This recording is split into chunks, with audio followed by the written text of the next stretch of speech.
Hello, everyone. Hope my voice is audible to all of you.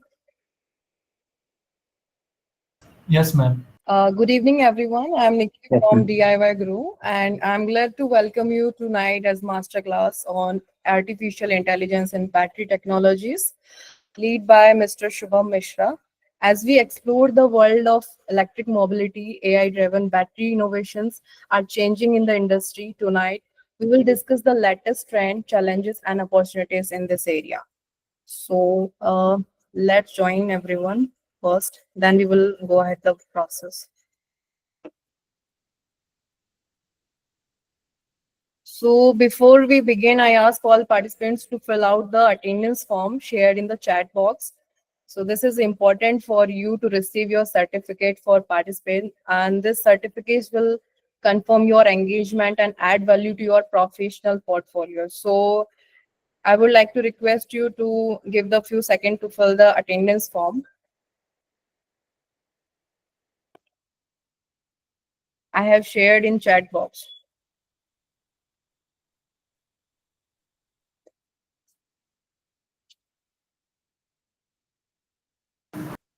Excuse me, ma'am, not received. Can you share again? I'm saying like I have shared the attendance form in the chat box, so you can Yeah, fill that got it, ma'am. attendance. Yeah. Yeah, yeah. It's mandatory to complete that. So I'm just giving you the few seconds to complete it.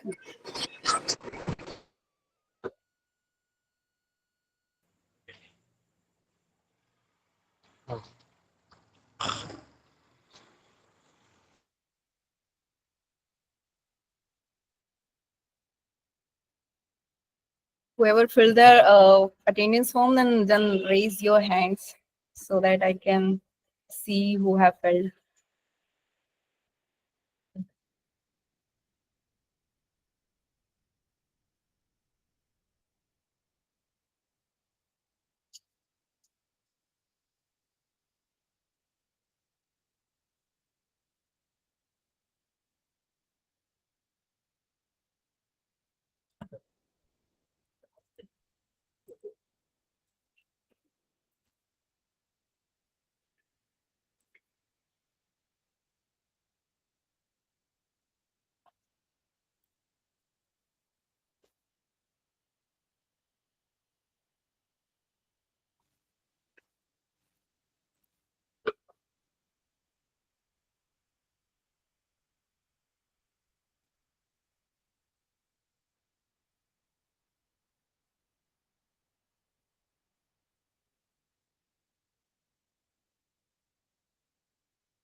Yeah, madam, what about the first link? That is a DI group link. I have shared in a chat box. This is the attendance form link. No, So by attendance, before attendance, I'm asking. no, nothing is that important. Okay. Yeah, this is important to fill this attendance form because by completing this attendance form, you will also get the update and notifications from DIY Group. And we want to offer you the best learning experience, and your participants matter to us. So this is important to Sorry. fill that form first. Okay, without further delay, now let's introduce our speaker for the evening. Mr. Shubham Mishra is a well-known expert in battery technologies and AI driven solutions, a founder of Battery OK Technologies. With his experience and knowledge, he will guide us through the world of AI in battery technologies. So make sure he will cover up topics like battery technologies and diagnostic, predictive maintenance, and innovation applications. So let's get started and make the most of his masterclass. I'm excited to have you all here, and I look forward to an engaging and informative session. Thank you so much for this session. And now I would like to request to Mr. Shubham Mishra to continue with the session.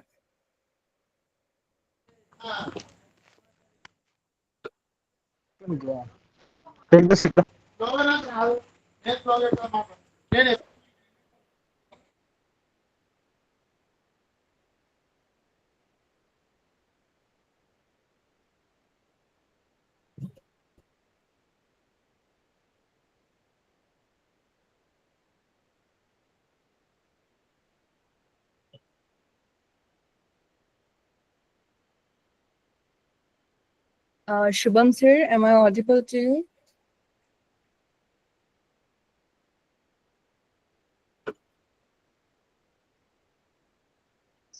Yeah, hi. Hello, everybody. Hello, sir. Good evening. Hello, sir. Good evening. Hello, am I audible? Yeah. Audible, sir. Yes, sir. Good evening, sir.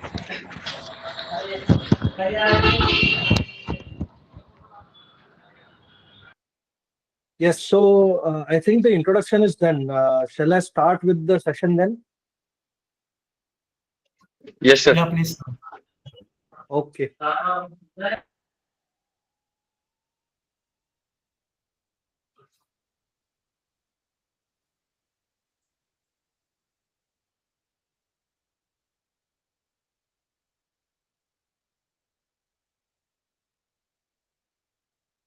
I think it's visible, right? Yes, sir. Okay. Okay, so we will do the session first. Whatever questions that you have during this session, you can ask afterwards. So we will be having a Q&A session afterwards. For whatever time it will go through the Q&A part, I don't know, but this session will be taking around 1 hour. What I will make sure is that it's not boring for you. I'll make sure that it's quite resonating and quite a learnable experience for you. Okay. So what we will do is we will start with the batteries, then we will dive deeper into the development part, then we will dive deeper into the diagnostics and the fire part, then we will introduce the AI part.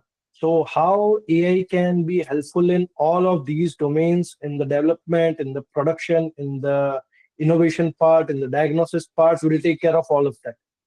So let us start with history of battery. So in 1748, the first term battery was coined by Benjamin Franklin, sir. Then gradually it shifted towards lead acid batteries, then nickel cadmium batteries. Then around 1988, first lithium battery was there, which was at the lab level. And in 1990, the first commercialization of nickel metal hydride battery happened. So people were waiting to have lithium batteries in the market. And in 1992, the first success was there, where the world knew about the lithium ion batteries for the first time. Then we evolved further. In 1999, we got first lithium polymer batteries, which were good for portable electronic application. And in 2005, we got first LFP batteries, or lithium ferrous phosphate batteries, which were safer, which were having a good cycle life and everything. So if we divide any EV battery, they can be divided in three parts: anode, cathode, and separator. So separator takes care of the separation of the electrolyte between anode and cathode. Anode decides the charging time. So whatever material we are using on the anode side decides the charging time of the battery. Cathode decides the cost and range. So typical components that are on the cathode side are lithium, nickel, cobalt, manganese. All of them are rare earth elements, whereas on the anode side, the graphite is not a rare earth element anymore. Okay, so cathode decides the cost and range, and anode decides the charging time. Now we will brush up the basics. voltage, capacity, energy, and power density. Voltage, we know that is the electric potential or the potential difference between two potential points. Capacity is the amount of energy that we can store or amount of charge it can store in a particular battery. Energy and power density, we need to understand it very deeply and very, uh, you can say, in a very sensible way. Okay, because most of the people misunderstand this concept only, energy and power density. So energy density is in particular volume how much energy we can store, and power density means how much energy it can deliver or how much power it can deliver in particular volume. Okay, so energy density is about storing the battery, storing the charge in the battery, and power density is about sharing the charges amongst 2 points. Okay, now coming to the types of lithium ion batteries. So these are called lithium ion chemistry battery types, but uh, for the ease of understanding, we can directly understand them in the way of lithium chemistry batteries. Okay. On the right hand side, you can see lithium cobalt oxide, lithium manganese oxide, lithium titanium oxide, which are good on the specific energy side, on the cost side, on the performance side. Whereas on the left hand side, you can see NMC, NCA, LFP batteries, okay, which are taking care of all the spectrum in a reliable manner. Okay, NMC is good on specific energy, so it can store more energy. NCA is good on lifespan, performance, specific energy, and specific power at the average level. Whereas LFP is good with safety, lifespan, and specific power. Okay, so whenever you have to choose a battery where you need to have a high energy application, then you should choose NMC. If you have to choose for a specific application where the lifespan demand is more or the safety demand is more, then you have to go for the LFP batteries. Other than that, if we talk about lithium titanium oxide, lithium cobalt oxide, lithium manganese oxide, you can see as per your application, you can decide what batteries you have to choose. This is the overview of lithium chemistry batteries. So as per the application, you can decide here, all the color charts are given. So as per the application, you can finalize that this is the battery that we are looking for. LFP batteries always outperform NMC batteries because of the number of cycles that they have. The key makers or key cell makers in both the space I have already mentioned here. So you can have a look over it that these companies are focusing on LFP batteries, and on the right hand side, the companies are focusing on NMC batteries. Now let's understand how to design a battery pack. So now we know something about batteries. Now let's dive deeper into the designing of battery pack. So we will start with the basic cell. Okay, that is lithium battery cell. Typically, we call them 18650 cell because of the dimensions. Suppose the specs of the cells are 3.7 volt, 2.6 Ah. Okay, 3.7 volts is the voltage, 2.6 Ah is the capacity per cell. Okay, now you have to remember one thumb rule that whenever you want to increase the voltage, you have to connect them in series. Whenever you want to increase the AX, you have to connect them in parallel. Okay, so suppose two cells are connected in series, then that configuration is called 2S. Okay, and if they are connected in parallel, then that means 2P. On the right hand side, you can see 2S and 2P configuration. On the left hand side, you can see 2P and 1S configuration. So one series cells are connected in two parallels on the left hand side. Two series cells are connected in two parallels, that is on the right hand side. Okay, so depending upon the combinations that you want, you can connect them. Here you can see that how battery packs are formed. So step one is the material processing part, component production part, that is crucial for cell production. Okay, once the cell is produced, they are combined in series and parallel manner so that you can get the module out of it. Okay, now those modules are connected in series or parallel manner so that you can get a pack out of it. At step 5, they are integrated with the vehicles, whatever respective vehicles are there, depending on the chip size, depending on the requirements. And once the usage is done, they are directly suitable for second life applications or for the recycling. So if I talk about the mosquito rackets or the toys that are mostly used by kids, Okay, all of them are having second life lithium cells. They don't have the first life lithium cells. So because of the low capacity or the low energy that they possess. Okay, how to buy a lithium ion battery? Normally, people do the mistake of making all everything at their premises only. But whenever you are finalizing a lithium ion battery, you have to make sure that the warranty is right, the dimensions that you are seeking, they are matching your application. What is the type of the battery that you are seeking? LFP battery, NMC battery? What is the make of the cells? You have to make sure that brand is reliable. Number of cycles, what are the number of cycles that are promised by the manufacturer? What is the cost per kilowatt hour? So as per the market conditions, the cost per kilowatt hour always changes, and year over year it is decreasing only. Recently only 10% decrease was there. That's why EV batteries price are around like $100 per kilowatt hour right now. Exact voltage and exact voltage capacity, battery capacity, you have to make sure that that is matching your application. What are the certification and compliances that are followed by the company? So ARAI, ICAT, CE, IEC, UL, all you have to make sure that all these compliances are there. What is the IP rating of the battery casing? Normally IP68 or IP67 is there for dust and water protection, but beyond that also you can move. Service and replacement policy, you have to make sure that there is a clean service and replacement policy, because at times lithium battery manufacturers, they don't respond, or they don't carry the responsibility of service and replacement part. Future of EV batteries, so solid state lithium ion batteries, we know how it's different from the existing one, but the main thing that we have to make sure is the infra is right for them.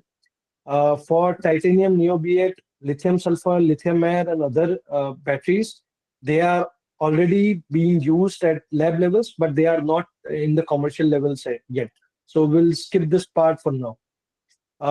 Types of EVs. So basically, there are three types of EVs. On the left-hand side, you can see hybrid electric vehicle, where the fuel remains the gasoline or the petrol, you can say. Only for the starting part, the battery is used. In plug-in hybrid electric vehicle, for more than the starting part, or you can say 30 to 40% of the times, the battery is used and then the gasoline engine is used. And in the pure electric vehicle or battery electric vehicle, 100% electricity is powering the electric motor, and that is running the vehicle.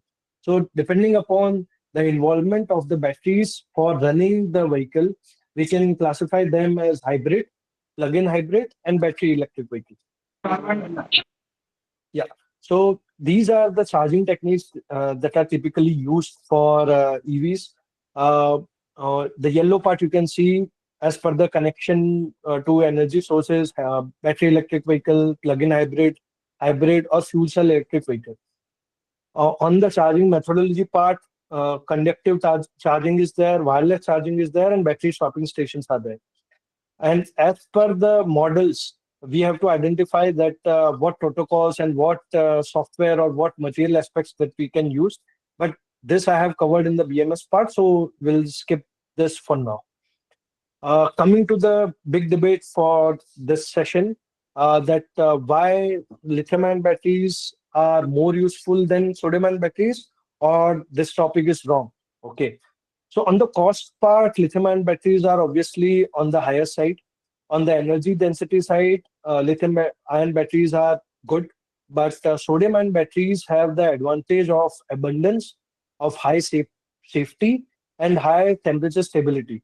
So here you can see that typical lithium-ion chemistry batteries, they can work with a reliable condition between minus 25 degrees Celsius to 40 degrees Celsius, whereas for sodium-ion batteries, they have a thermal stability that is ranging from minus 40 degrees Celsius to 60 degrees Celsius.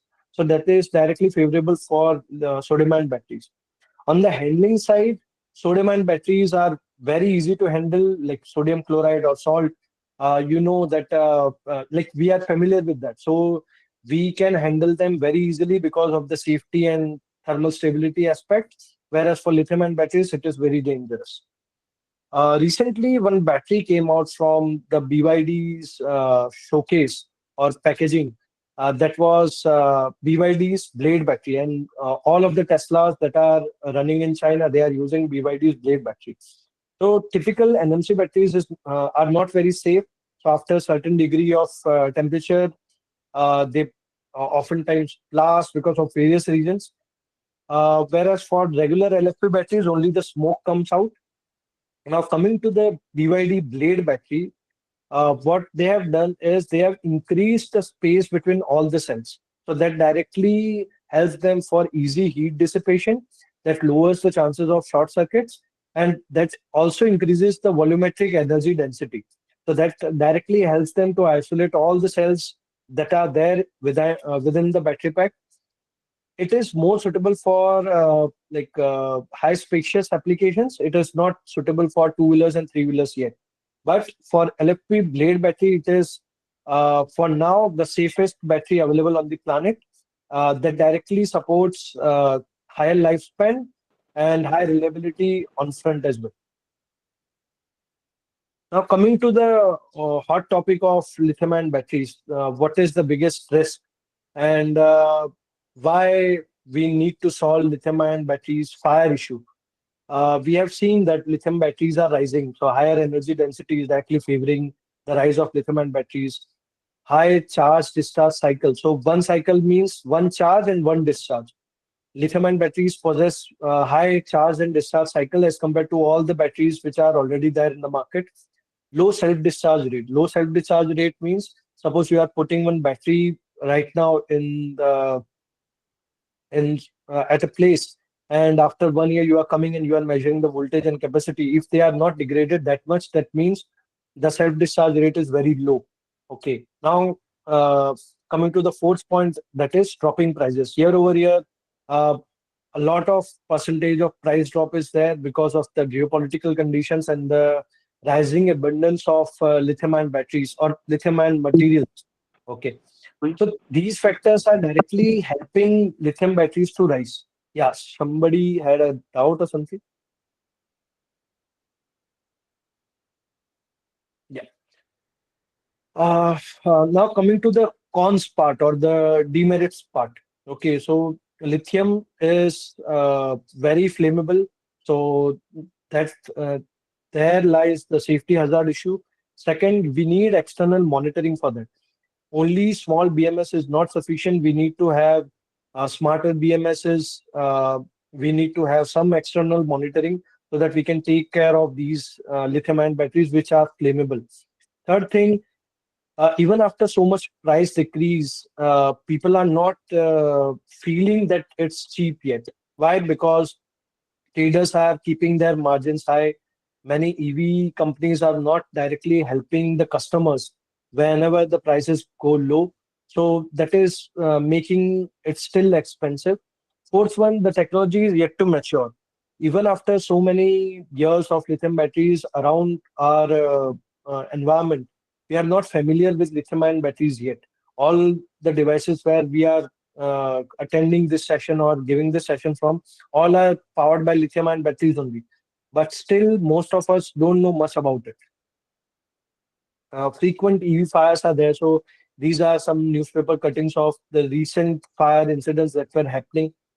Let us understand the reason why. Normally, people directly blame the short circuit problem. So they directly say short circuit hua hoga. Okay, but they don't understand why it happened. They don't know about the root causes of it, and they don't want to dive deeper into that. That's why the technical people come in and they have to decide what are the reasons for it. So internal short circuit is the bigger issue. Whenever two cells or two points where the shorting happens, they get connected, the short circuit happens, then there is an external short circuit issue. So suppose due to an accident or suppose due to some mismanagement or manufacturing defect, the short circuit happens. That means that is part of an external short circuit. Overcharging and over discharging. So whenever batteries are overcharged or over discharged for a prolonged period of time, they directly lead to SEI layer destruction. So what is SEI layer? I'll explain it in the further slides, but that overcharging and over discharging directly breaks that layer, which leads to the fire.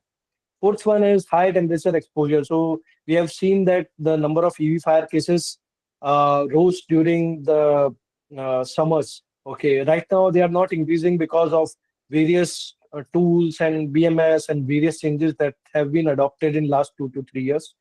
Last one is the mechanical abuse. Suppose somebody is not handling batteries properly, they are put down in a vague manner, in an appropriate way, that can also directly abuse the batteries in a mechanical form. Uh, on the market side, what we have to change is we have to change the design methods, we have to change the quality concerns, like we have to make sure that the quality concerns are there. A lack of knowledge and lack of skills is already a culprit for these issues. And last one is we have to make sure that the batteries are not kept in the extreme conditions. If we talk about the stats of EV fires in India, majority of them happen during the parked conditions, and even during the parked conditions, they were put on charging. Okay, so this combination of low quality batteries, parked condition, and in charging conditions, that is a lethal combination. Apart from that, water immersion, during driving and during crash, they also contributed a little to these EV fires. This is the process of SCI layer breakdown. So let us start with stage one, where there is a separator between anode and cathode. So whenever there is a overcharging, there is a big current flowing across. Okay. Now that leads to the melting process of separator. So those two electrodes, they come together, and that SEI layer, the separator layer, that gets decomposed. And due to that, these two electrodes get shorted. As the current increases, it causes a chain reaction. Okay. So the temperature further increases, the heat comes out, then the flames come out, then the sharpnels come out, and that reacts with the oxygen in the environment. So this chain reaction follows for a few minutes, and after a few minutes, you will see that only black mass is there, and sharpnels are there, and metals are there that are flying around. So we have to make sure that the separator quality is good, the battery quality is good, and the abuse is not there.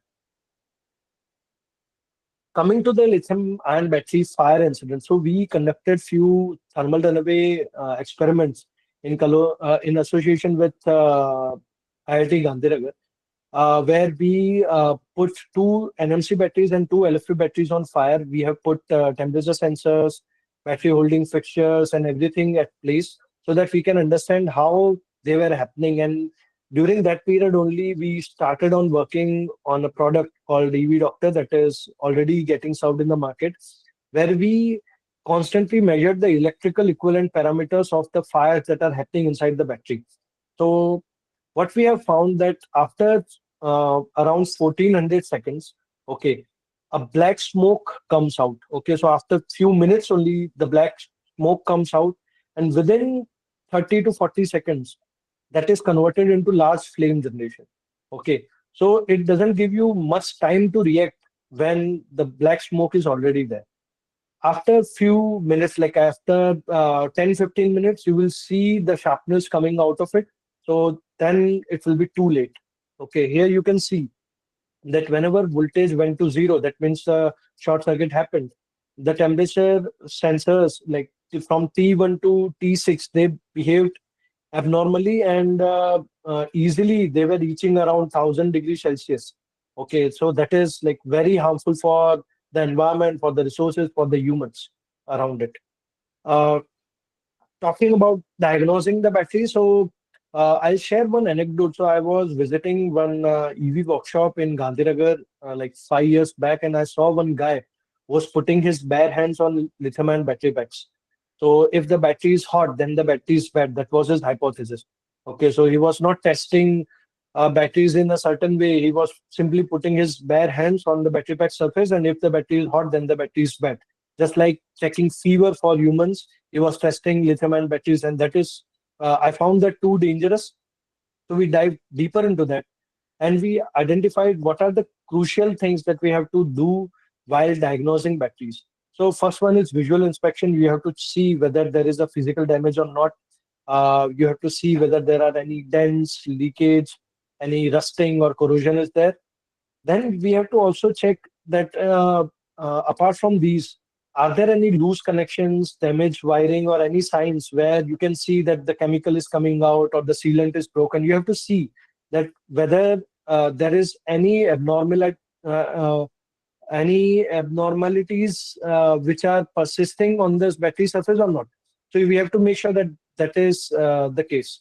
Second thing is you can check the pack. So you have to check for the safety, for the health, for the performance, for the faults. So you can use AV Doctor that is provided by us or that is marketed or manufactured by us, or you can use any other equivalent reliable battery tester which can directly help you to get the insights about the battery in a very reliable way. Third thing, you have to make sure that the string voltages are right. So all these series parallel combinations, you have to see whether in parallel the voltages are same, and in series the currents running across the series are same. So you have to make sure that there are no leakage currents between the strings. Fourth one is the balancing of cells. So if the cells are not balanced in a particular arrangement, then that leads to small leakage currents in the battery packs, which might lead to short circuit of cells. So we have to make sure that the balancing of cells is also there while diagnosing the batteries. Once the packing is done, once you have diagnosed the battery, you can repack it again, and then you can check it again with any reliable battery tester which is available at your end, and then you have to provide it to the customers. So what we have seen so far is people check the battery initially, they repair it or they service it, and then they directly give it to the customer. So that leads to more problems, and that directly hampers the EV adoption in India and many other places. So this is about our product. I'll skip that. Now coming to the battery management system. Okay. So what is battery management system? Basically, it's the brain that controls, that monitors, that takes action whenever battery misbehaves and whenever battery needs some brain part or some logical part to operate. Okay, so it is crucial for monitoring and controlling the charging of the battery. It is also very crucial for maximizing the range because it takes care of all the charging algorithms or the safety part. Third thing is it monitors the battery parameters. So it also monitors voltage, temperature, SOC, SOH, state of power, state of health, state of safety. You have to like as per the application, you can identify all the crucial parameters that needs to be monitored via BMS. At last, they also measure and control the temperature that is around the battery pack.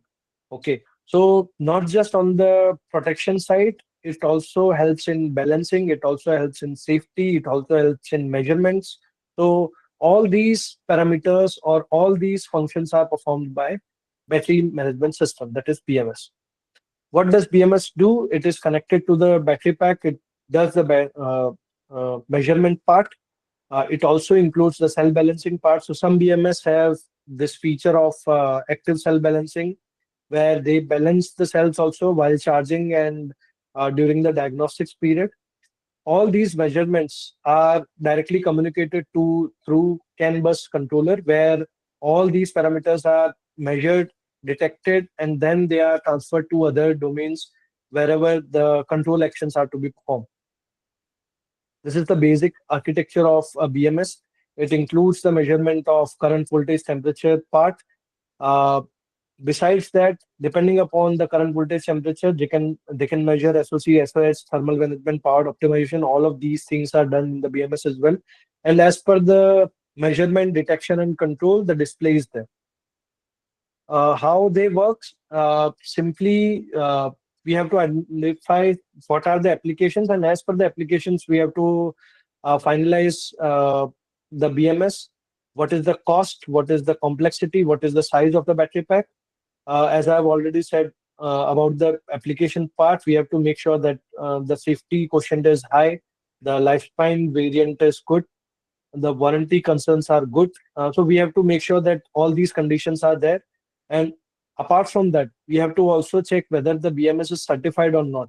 because there are many low quality and cheap BMS that are available in the market, which can directly hamper the life and the safety of battery packs in the long run.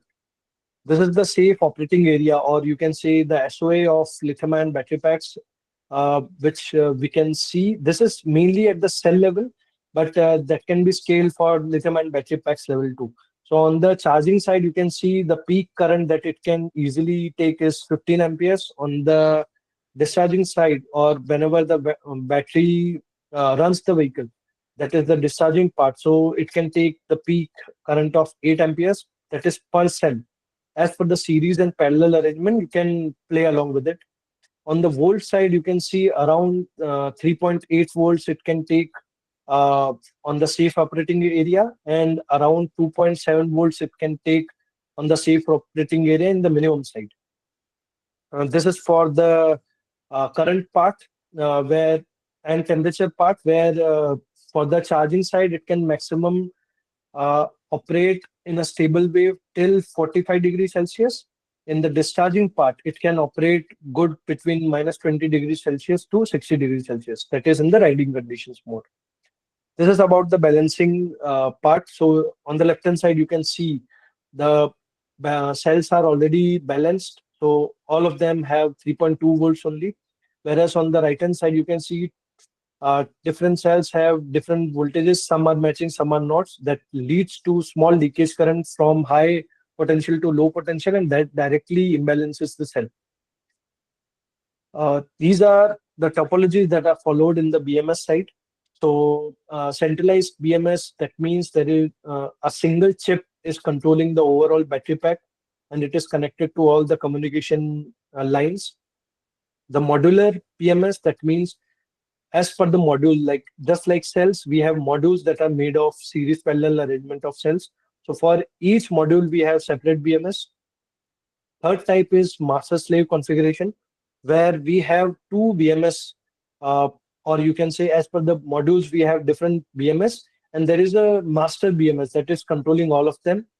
Then fourth one, that is the most reliable but most costly one, is the distributed BMS. That means for each cell module, we have different BMS, and at last, the master BMS is controlling all of them. So this is the sensing part, like how the sensing happens in the BMS. So for current, resistive shunt based and Hall effect based sensors are used. For voltage, ADC based sensors are used. For temperature, uh, we use thermistors or thermocouples depending upon the cost and application. On the control part, mostly the contactors are used as per the high current or high voltage applications.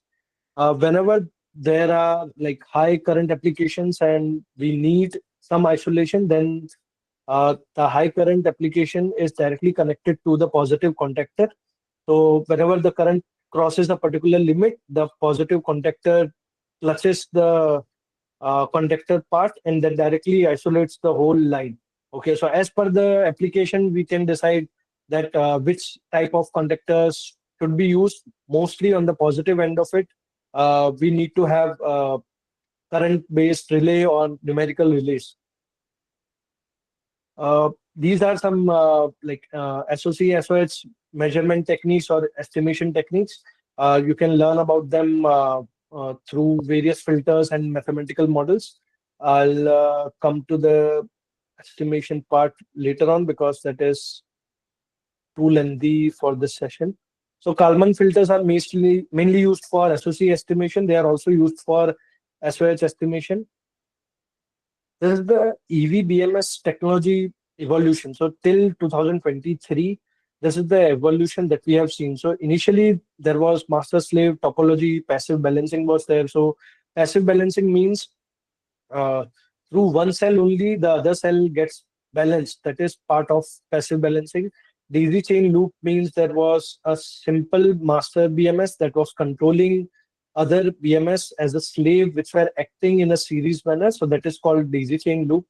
Then the transition happened, integrated BMS came, AI based SOX. SOX means SOC, SOH, SOS. So all of these parameters, it can be measured and monitored using AI based algorithms. Cloud based BMS are already there. So all these BMS, like right now in phase 2 AIS 156 batteries, they are already connected to the cloud. So that transition is already there. Then coming to the emerging technologies, integrated sensors, wireless BMS, EIS monitoring means the immediate monitoring of the battery packs can be done. That is I missed the full form. That is impedance, electrolyte impedance spectroscopy, I guess. So that is for the instant health monitoring of batteries. For AB batteries, that means that is the state of the art battery uh, with adaptive uh, uh, battery control mechanism. Okay, so AB batteries are not there in the Indian applications right now. In China and USA, they are already using it. Now coming to the main topic, that is the AI in batteries, how we are leveraging it, how we can use it, and how it can be useful for our daily applications. AI in the battery technology industry covers mainly the diagnosis part, the innovation part, the battery development part, the research part, and the future scope part. Okay, so we will touch upon each topics in a very simple and understandable way so that you can get some excitement, some magic around it, and you can play along with it. First of all, we need to understand the basics of AI and ML. So, artificial intelligence, we have been using all the LLMs and ChatGPT and Grok and everything for like months now. And right now, we have understood one thing, that AI is directly helping us in a like different way than ever before. So for basic decision making, problem solving, whenever we are using machines instead of human intelligence, that is basically an artificial intelligence part. Coming to the machine learning, that is subset of artificial intelligence, where systems learn from the data to improve performance without explicit programming. That means we don't need to program every model or every algorithm in a particular way for getting the work done. Okay, so they adapt to the changes or adapt to the inputs that are given by us. Now coming to the deep learning, that is subset of machine learning, which uses various neural networks with multiple layers, multiple weights to learn complex representations. So that means it is more adaptive, it is more you can say flexible to the understanding of human inputs, human feedbacks, and everything. So artificial intelligence is a broad concept that includes machine that are capable of doing human decisions or better than that. Machine learning is part of AI, that is where systems learn or adapt on by being themselves as a machine. And deep learning is part of machine learning, where they use neural networks. That means it is more like more detailed way of saying a machine learning performing a particular operation. There are various ways of ML application. First one is supervised learning, where we have to identify the labeled data. That means suppose we have a data of a class. Okay, suppose this session we have a data of people where the name starts with A, the name starts with S. So this is a structured data or a labeled data. So playing along with that is very easy. So that's why that is called supervised learning. So for SOC, SOH estimation, we have voltage, current, time, everything. So that is part of supervised learning. Second is unsupervised learning. Suppose we don't have data. We have random data points. Suppose we have to identify who likes the black color. Okay, in this session, all amongst the audience, then it is very tough. Why? Because we can't directly label the data as per the name or as per the preferences. We need to have some experiments or we need to have some surveys. So there we have to find pattern in unlabeled data. So that is part of unsupervised learning. Last one is reinforcement learning. So reinforcement learning means that those are reward based actions. So suppose you are playing with the child and you are telling him or her that if you do this, you will get a chocolate. Okay, so that is an incentive-based learning or an incentive-based programming. That is part of reinforcement learning or RL. Okay. So supervised learning means playing with the known data, playing with the label data, playing with the simple data or structured data. Unsupervised learning means we have to play with the raw data. Last one is reinforcement learning. That means as per the input or as per the gamified features, we have to identify how to play along with the data. Okay. So reward based actions are there in the reinforcement learning part. Second thing is introduction to AI in battery tech. Why we need AI? Okay, so as batteries are being used in EV, aerospace, consumer electronics, renewable energy, robotics, EV everything. There are challenges around the efficiency, degradation, safety, cost, sustainability, recycling, lifespan, everything. Okay, so why AI can be used here? Because it directly helps us in directly managing all the stratas of the uh, battery lifecycle management. Okay, right from the production end to the chemistry end to the data end to the recycling end, all these points require some control. Okay, so we have to make sure that some efficiency, reliability, control, safety, lifespan, all these aspects are covered. So with AI, we can do that in a faster, reliable way. So uh, if we talk about a reliability part, that doesn't mean only on the data part. Okay, we have to also see how we can integrate AI right from the production end to the second life end. Role of AI in battery diagnostics. In the middle part, you can see how various tests delivers raw data. As per the raw data, we can identify the values of DCIR as per the correlation analysis, like how the battery age is proportional to DCIR values. We have to identify the correlation analysis. So there are various coefficients for that. Pearson coefficient by SPSS by IBM is mainly used for that. Then as per the DCIR, we have to identify what is the SOH that is fed to the training data set and testing data set. Then they are fed to the DNN models. As per the DNN model, we have to identify what are the SOH estimation parameters, what are the k-means cluster parameters. So these are all various models as per the requirement. You can play along with that. What is the role of AI in battery diagnosis? They are mainly used for health monitoring, fault detection, predictive maintenance. That means we have to identify what is the useful life that is left in the batteries or the calendar life that is left in the batteries. And as per the life or as per the models that we have identified, we can have physics on our end. So using AI, we can do complex calculations on the physics end in seconds. So that directly helps us to take decisions on the battery side. Apart from that, I have already mentioned the uh, crucial uh, aspect of fault detection. So we have to identify what are the faults, and if we are doing it within seconds, that will be directly helpful to us. Health monitoring, we have already covered. Key algorithms that are already there used in the battery tech market, which we have already introduced in our device, that is EV Doctor. Those are Kalman filters. So as per the application or as per the like you can say decisiveness, you can identify what are the Kalman filter, what are the type of Kalman filters. You can use EKF, UKF, CKF. You can play along with that. Particle filters are mainly used for the FEM analysis of the chemistry of lithium-ion batteries.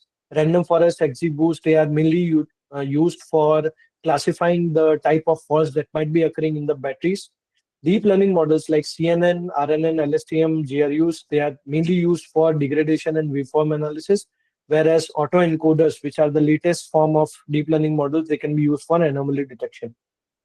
Support vector machines and kernel methods, they are mainly used for adaptive SOC prediction. So suppose you are driving an EV, then at that time you have to identify the SOC values.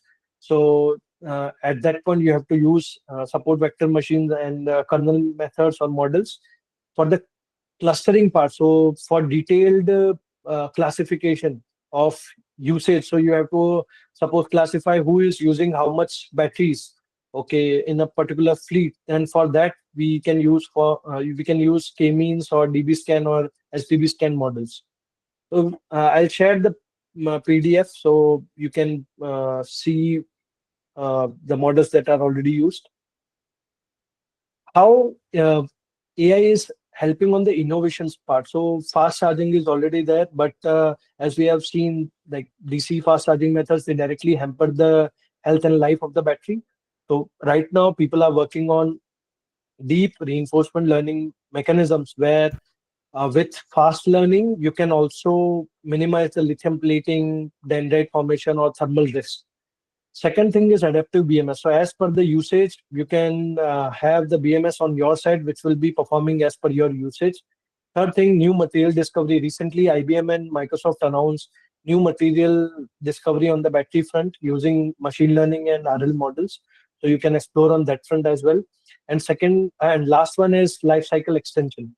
So as per the inputs that are provided by the BMS, adaptive depth of discharge, C rate management, or adaptive C rate management can be done within limits by using AI models. Here, mostly these models are used deep reinforcement learning, genetic algorithms, and LSTM also. Bayesian optimization, that is most common, and the pins are right now in the process of getting involved. But I would highly recommend to uh, learn about BMS from Coursera courses, where the professor has deeply taught about the models in detail, which will directly help you to understand the machine learning models or the mathematics behind all those models. Uh, right now, in like talking about the recent case, how AI is being used. So digital twins are already used by various analytics and data informatics companies. Smart manufacturing like Industry 4.0, that is already being used by various lithium battery production companies. Supply chain AI, that means we have to provide some hashtags, and for the blockchain part of that, we have the forecasting of uh, time series models. So for supply chain also already AI models are used. For recycling and circular economy, AI for diagnosis, disassembly planning, black mass storage, classification of batteries, uh, they are all they are also using AI. The algorithm types I have written below so that you can explore more about them and the mathematical part of them and play along with them. These are the case studies. So EV Doctor, we are already serving it to the market. Tesla is directly using neural nets, or you can say GNNs, for predictive thermal management and fleet level SOC learning. CATL, that is uh, China based. So they are also working on convolutional neural networks that are directly helping them for electrode level quality control.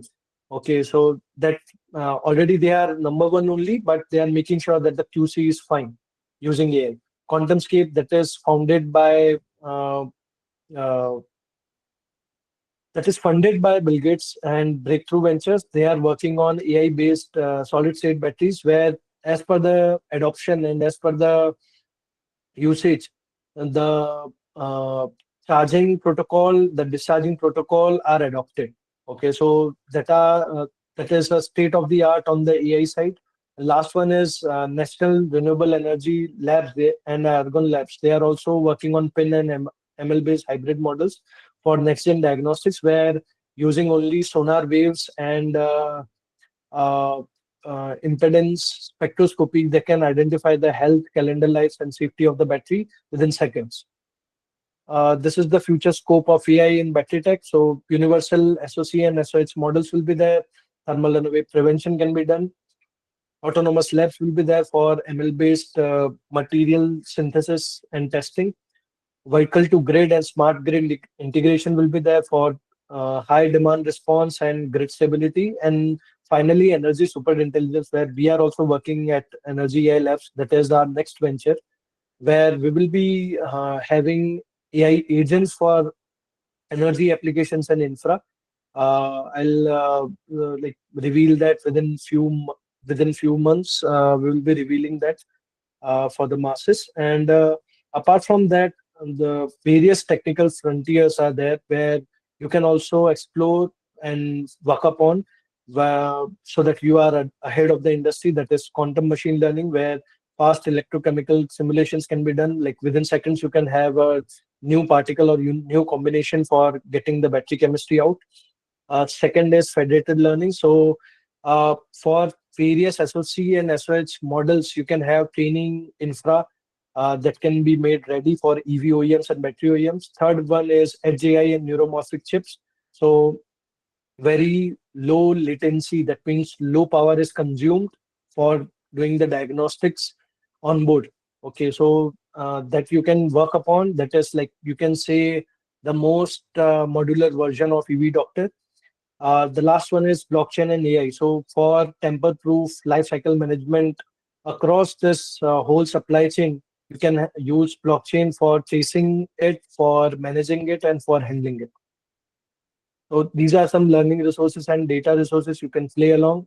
If you want them, if you want more of them, you can mail it to me with a proposal that why you want to use them. We are open to provide you of like 7 lakh plus battery data set that we have gathered through EV Doctor devices that will be directly beneficial for your study and research as well. Yeah, so today we have covered around in this short time. I know I was hurrying a bit, but that was to make sure that this ends at a proper time and I'm doing justice to the time. So that's why I was hurrying it up. So today we have covered diagnosis, the charging part, development part, and the recycling part. We have touched the base upon it. But if you have further more questions, I am happy to answer them here.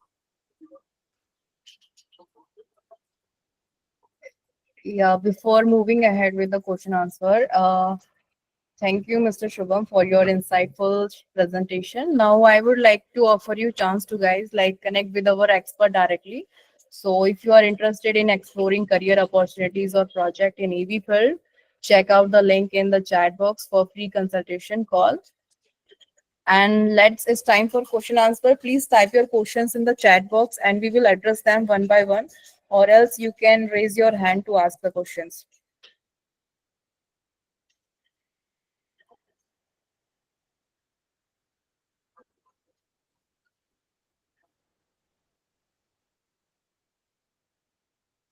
So who's going to ask first?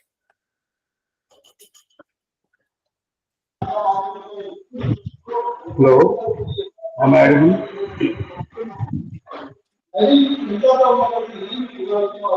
Hello, Yes, sir, please ask your question. am I audible? Am I audible? Yeah, you are audible. Please ask. Is it possible to share the presentation which Subbu has been done? It's a very exciting and very interesting, good, interesting and good information which have been shared by Subbu. Is there any possibility to share with us so that I can able to share with my colleagues?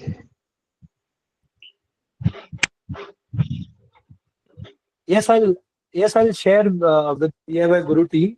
You will get it in your email. How are you able to get?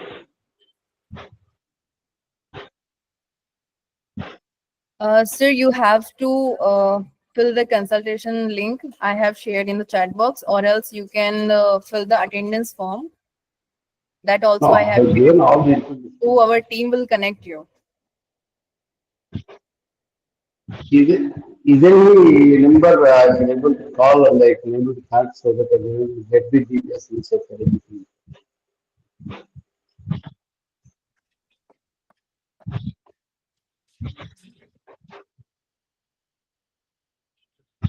Hope I am okay. I mean, I have given all the information to the audience and as well as the presenter who has given presentation. Very nice and very audible to us and very interesting details which have been shared with me and very helpful to, I mean, to him. Thank you very much for giving so much of information about the all the information related to batteries. And I need the information related to whatever you have sent, so that I can able to share the information to my subordinates, which will be helpful for us to understand whatever you have given to whatever the information given by you will be shared to all across the company.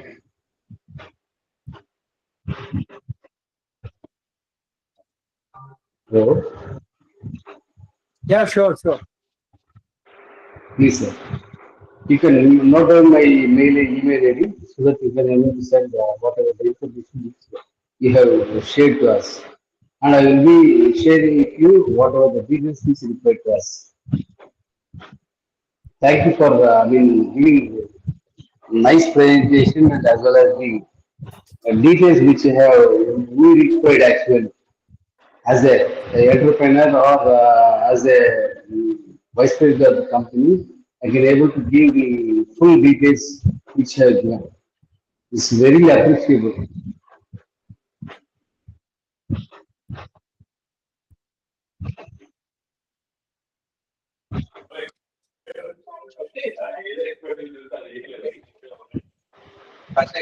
Hello. Yeah, yeah, sure, sure. Thank you very much, sir. Thank you. Please note down my mail ID so that I can able to discuss with you further.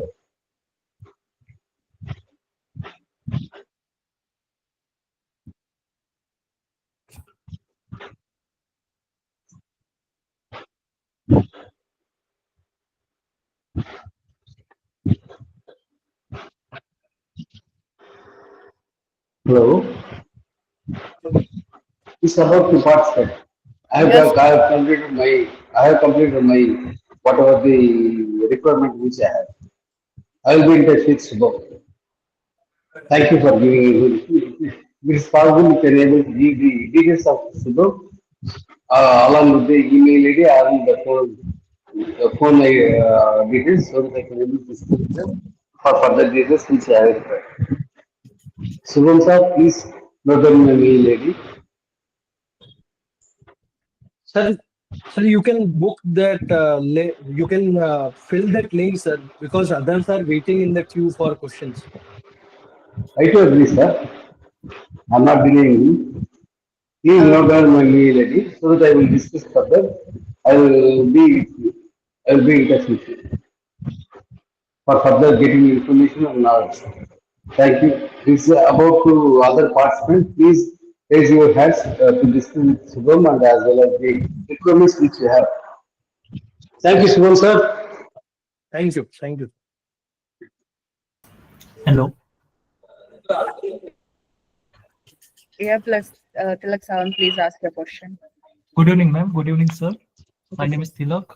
I am a DIYguru student. I want to ask that in EV industry, in coming future, how it will implement that we can use EV doctor in EV lab, means by testing, or else in EV vehicle, in starter Okay. vehicle as well. Yeah.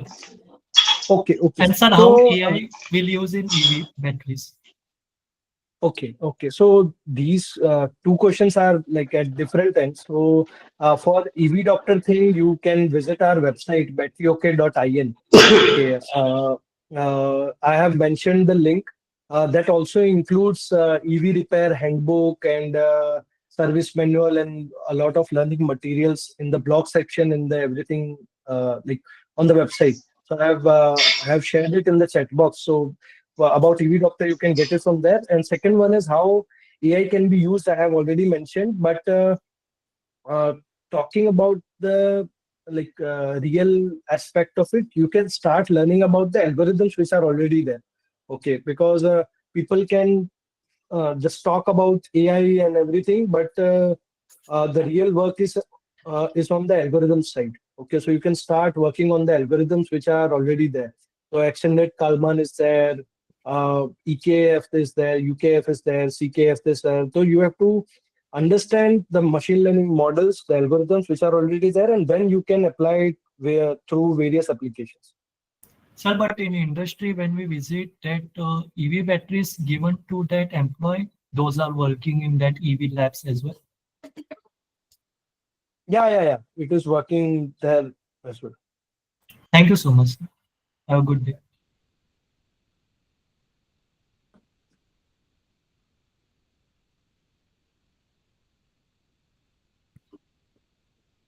Is there any another one who want to raise the question?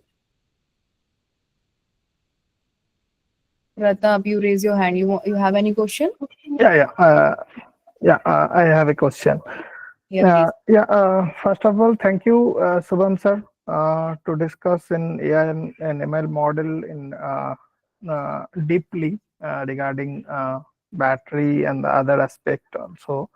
So I just want to know regarding the material selection and as well as the inside the battery.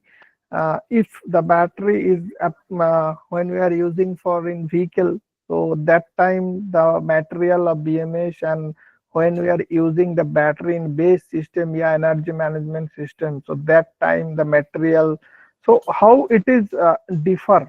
Like I'm just want to know in deep level how it is differ. So during the first slide only, we have mentioned that as per the electrode and separator materials, Mhm. you can get the lifespan of the battery. Okay. Mhm, mhm, So as per the anode, as per the cathode, and as per the separator level components, you can mhm, decide whether the battery will last long or not. Okay. mhm, mhm. So that's why No, the that is component clear. decision is made. That Yeah. I what I understood, that I just explained. Based on the cost, that is cathode is responsible. That is clear. And based on the charging, anode is responsible. That is clear. Okay. But how the how the in different battery, yeah, same battery having different charging and discharging C rating. So how they are decided before manufacturing? Like I want to make a 1C battery, and finally the discharging is 2C. That is my assumption. But how the manufacturer are defined before, like we don't know the chemical reaction inside the battery. Okay, we know the Okay. material properties, that I know, but how we decided it before the manufacturing? Okay, so mainly the motor rating decides the discharge current. Okay, now for calculating the discharge current, we have to identify how Sir, many no, sir, cells no, will sir, be. no, sir. Motor, that is clear. I get the Sir, RFQ. I let get me, the. sir, let me Okay, complete first. okay, Let me okay. complete first. So the thing is, discharge current decides the battery pack. The motor current decides the discharge current, and as per that, we can design the battery packs. Okay. Now coming to the C rating. C rating is nothing but the amount of current that can flow for a particular time. So the motor has inrush current thing. The motor has continuous current thing. The motor has continuous running current thing. So all these currents need to be covered. Okay, so for that we have to make sure that the battery is able to provide that current at different periods of time. Okay, now if I talk about the manufacturing end, that how they are deciding what current will be flowing. So as per the application, they decide that for ESS batteries, 1C cells are used.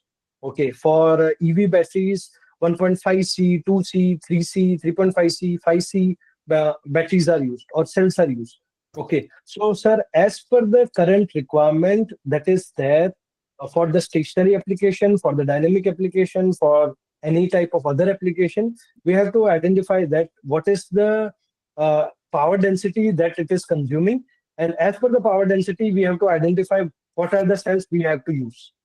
Am I clear now, or anything else you want to say? Yeah, but my yeah, it is clear quite. But my area is if like X is a battery. Like I'm just giving an example. X is a battery and Y is a battery. Both battery are same rating, and everything is same. But in a manufacturing side, how they can ensure that this battery a same density, yeah, same these things like C rating and 3C rating. And the second question is, if the charging rate is 1C, how the discharging rating is 3C on instead of the same material on inside the battery. Yeah, same cell are using inside the battery. So how they decide it? Okay, okay. So they decided through IR testing. Okay, so as the battery, like through various cycles of charging and discharging, they identify the IR values or the internal resistance values. So as per that, they decide that whether this is suitable for that C rating or not. Getting problem while registering.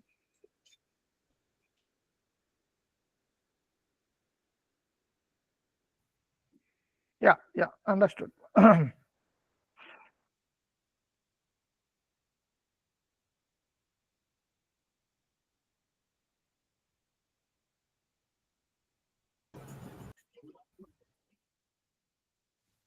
Jayashree wants to ask some question, I guess.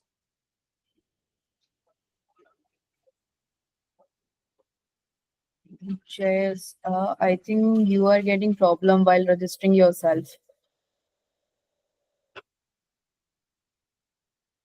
Is there anyone who have the question?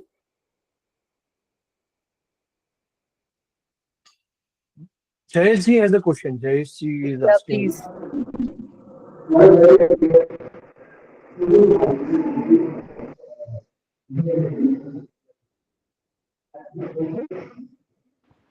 Hello, sir. Hello, sir. Yeah, hello, Jayashree. How are you? Oh, very nice of you. Thank you, sir. Thank you very much, sir. Sir, may I know how can we decided the C ratings that what you are talking about? That is there any chart for C rating relating to IR reading? Uh, Is the, there? so, એટલે આપણે IR ratings થી એનું C ratings check કરી શકીએ કોઈ પણ બેટરીનું? okay. So, yeah, we can play along with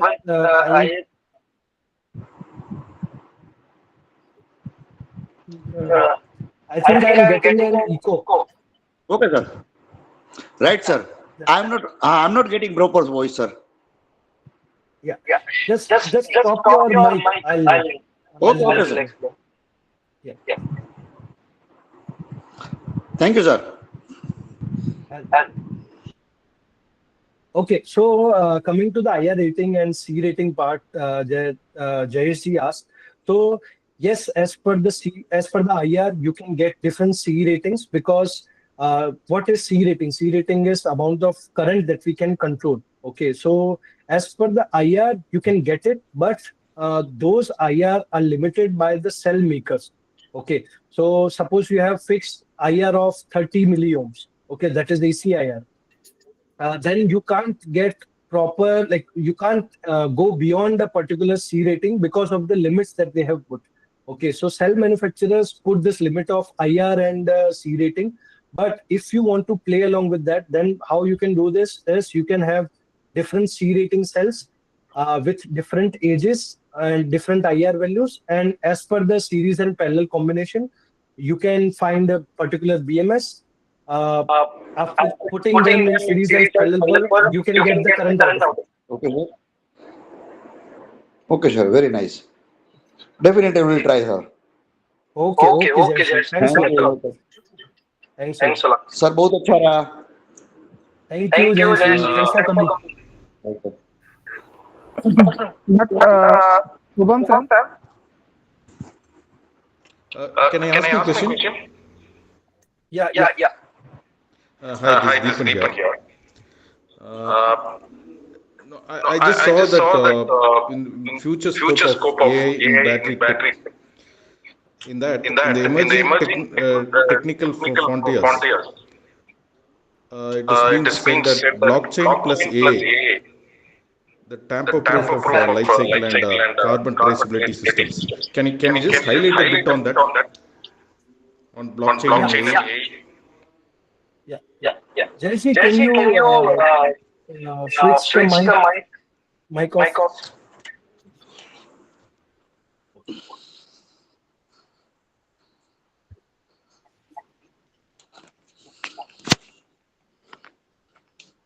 I think we all are getting some echo.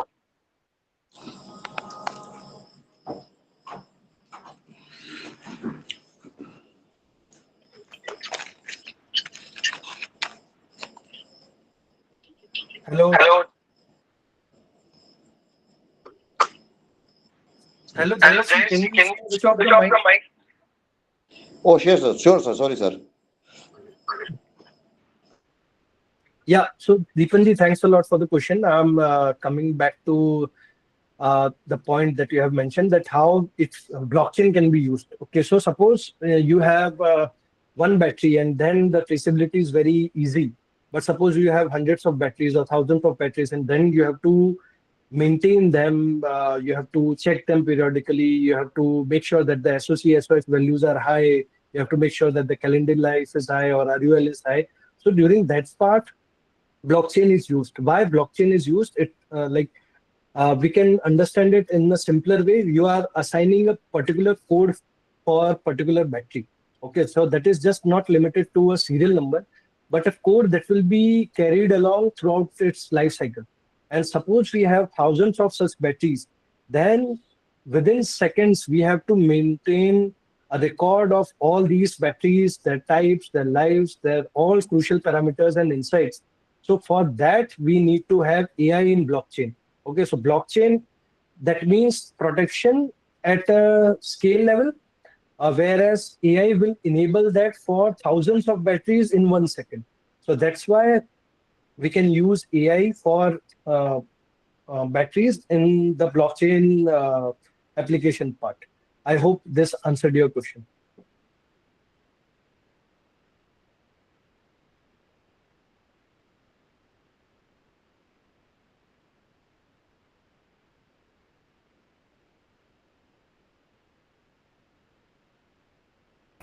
Yeah, Shubham sir, as you said, Yeah, thank you. Shubham sir, as you said, the manufacturer like decide the IR value. So how they are like decide the IR value as per aging? They are set the IR value. Yeah, so sir, there are standards that are maintained by various laboratories. Okay, so 18650, 21650. So as per the cell specifics, the IR values are fixed by the standard, and you can't make random cells with different IR values. So for the compliance and certifications part, they have to maintain that IR rating and C rating. Okay, okay. Is there any specific method to the battery is going through this process? The standard safety standard, that is 26226, that is different. But I am just asking for what is the process to calculate the IR? Is like for SOC calculation there is a Kalman. So is there any process to set the IR? So for IR testing, mostly the impulse testing is done, where the impulse is provided 1 kilohertz, 1 volt AC is provided, and as per the response or as per the current that goes through it for various charging and discharging cycles, the resistance is calculated. So as per the basic Ohm's law based calculation is done for calculating the resistance, and that is named IR. Okay, okay. Thank you. Thank you. Thank you.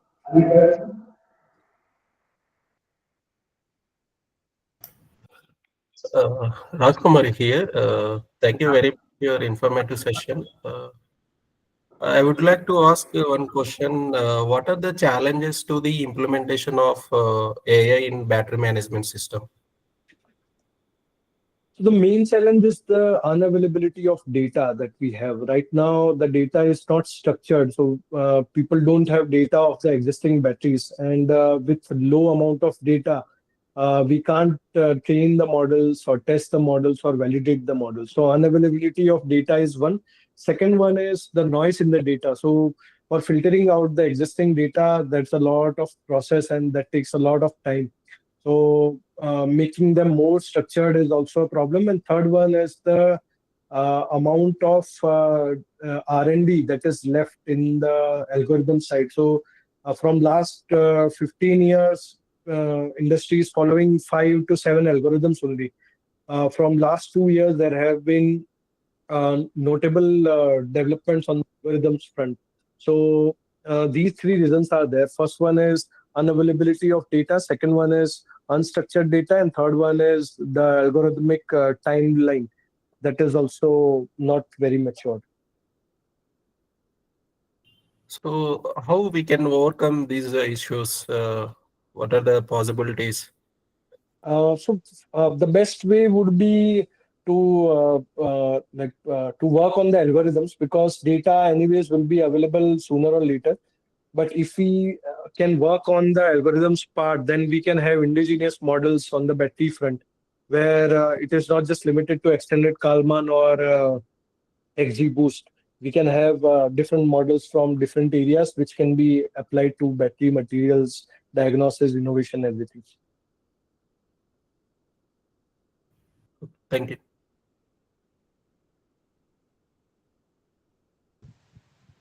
Yeah, hello, sir.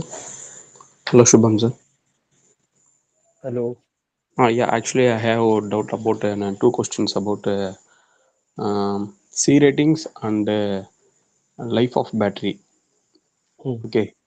If the vehicles are declaring the power of 3 kilowatt in battery power, actually, in Mhm. some vehicle, but the vehicle is pulling power is also equal to the 3 kilowatt of the motor. It's around comes around the 1C. If Okay. battery is charged about 100% SOC, and we are taking about 3 kilowatt from the battery to motor, okay, it's about 1C. If the SOC is 100%, if the SOC is falling around 20 percentage, the vehicle is running with a 20 percentage. That time also I'm pushing motor to give same 3 kilowatt power to accelerate and pick up of all full power to the vehicle. At the time the C rating would be much higher. It goes around 2 kilowatt because the SOC almost comes around 20 percentage, and battery voltage also drop.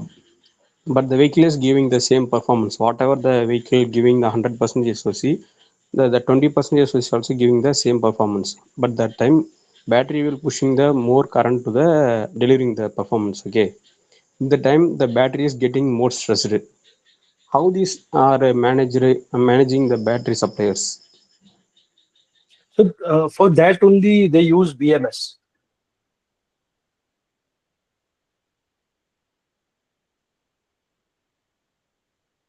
Yeah, okay, I'm clear about the BMS. I'm asking about the cell. How the cells are managing that full Okay, efficient of okay, the. got it. Okay. So that's where the DOD comes into the picture. Okay, so there is a depth of discharge. Okay, so suppose you can say the reserve equivalent of petrol vehicles. Okay, so we have that reserve side. Okay, Yeah, so yes, yes. for batteries also there is a reserve that is called DOD. So as per the DOD, as the battery ages, the DOD levels change. Okay. Whereas on the battery pack level, the monitoring, control, protection, safety, everything is done on by the BMS. Okay, fine, sir. But I have one more question. At the time, if the vehicle SOCs comes around 20% and the BMS is monitoring, now the battery is pulling, discharging high capacity, high rating, C rating, and the battery is also going thermally heating at the time. If the battery is sensing and reducing the output power gradually, means the performance of the vehicle also reduces, na? No. So performance, see, that's where the this thing comes along, right? The BMS. What it does is it makes sure that the vehicle is not affected by the cell changes or the battery pack changes. The current remains same that is fed to the vehicle.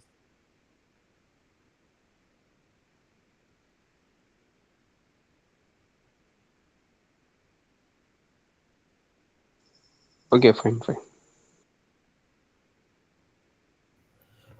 Uh, I would like to ask you one more question. In battery pack, there are multiple high voltage batteries are there. So how that internal switching mechanism it will be happen? What, like internal switching mechanism for what? I mean to deliver the desired voltage. Let's say one of the HVD it's degraded to the SOC to the 10%, or there is a threshold SOC is there. So how it will be switched to the alternate other HVB? That's where the palace. That's where the passive balancing thing will happen, right? So once the balancing is happening, at that point only the SOC is decided that this is the final SOC. Okay, so there are two balancing mechanisms are there, active balancing and passive balancing. So when it will be works in active balancing method and when it will be works in the passive balance. So mainly the cost is the thing. All the batteries should have active balancing only. But as per the cost and as per the application, suppose you have a very high dynamic application and you don't have time for active balancing or like extra equipment for active balancing, then you need to identify that for your application you need to have passive balancing or active balancing. Normally all of two wheelers they prefer passive balancing only because of the cost constraint and the timeline constraint and the operational constraint of battery packs. Okay, thank you.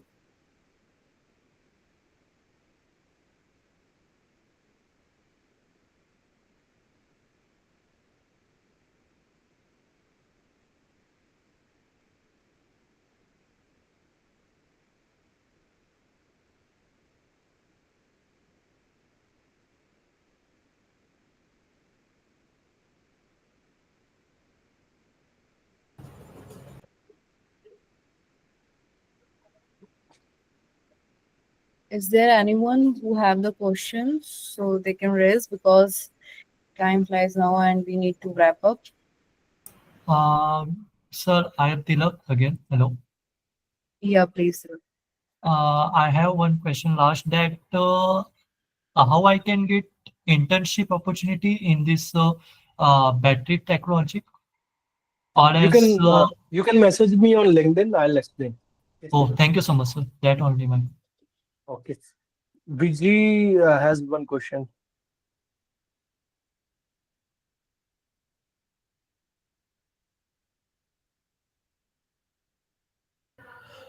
Sorry, may I know your battery OK technologies locations? I mean, in Sir, India.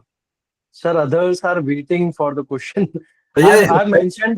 I mentioned my our website in the chat. Okay, so you can it is pinned only, so you can have everything details over that. Yeah, yeah. Thank you, thank you. I will connect through LinkedIn. Okay, thank you. Okay, okay, sir. Thanks a lot. Yeah.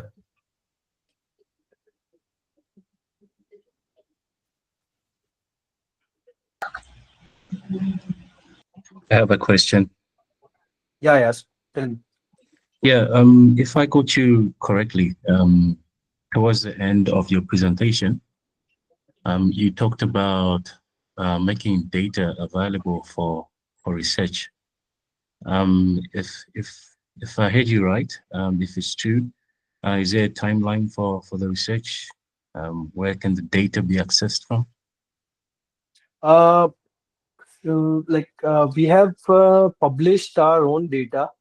Okay, like few years ago, but you can search battery archive. Okay, if you simply type battery archive, you will get a lot of data sources available on the internet, and you can research on them. You can conduct experiments through them. Okay, thank you.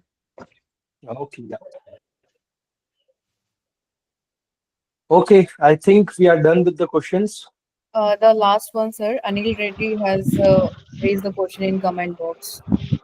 You can check, please. Anil Reddy. Yeah, so maximum C rating that is available for the company is 5C. 5C, like from 1C to 5, like 0.5C to 5C, that is best for electric two-wheelers. Which is the best brand? I can't comment on that because the market is still adopting to it. Which BMS is most suitable still, like smart BMS is the way. There are various PMS by various companies. As per your application, as per your understanding, you can identify what works best.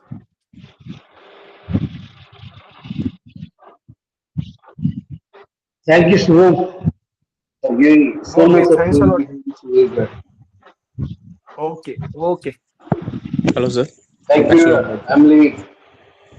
Yeah, thank you, sir.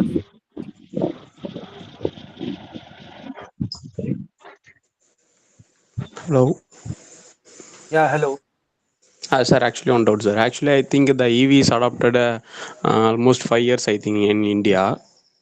Hmm. If anyone buy the vehicle in almost on 2020 now, if it almost comes around 5 years, the vehicle battery manufacturer giving almost 3 years or some kilometers, I think. What is the Correct. current status of the market if the customers or the vehicle battery is discharged completely? They're replacing the new battery from the vehicle manufacturer. After the what is the process is currently going in market for the used battery?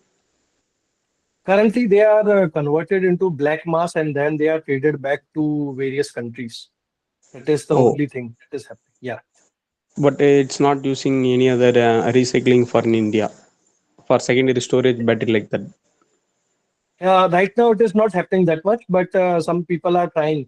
Like Noonam is there, and then there is Atero. These are some companies which are working on refurbishing of lithium batteries, but it is not that much.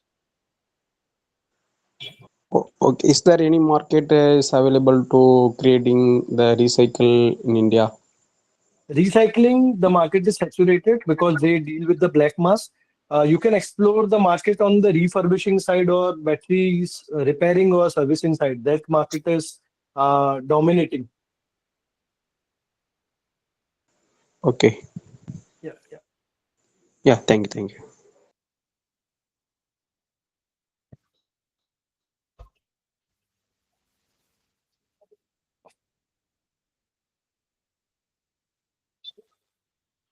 Okay. Thanks a lot, everyone. It was Okay, nice sir. catching you with. As we finish the session, so I want to thank Mr. Shubham Mishra for sharing his valuable insight with us. Yes, sir. Sure, you can left from your end. Thank you so much, sir, from the team.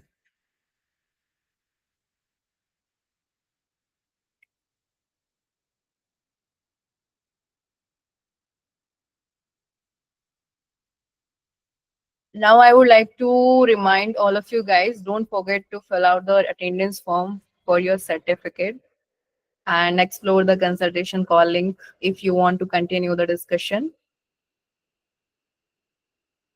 And or else you have a doubt or confusion, so you can fill out and you can the attendance so that our team can connect you.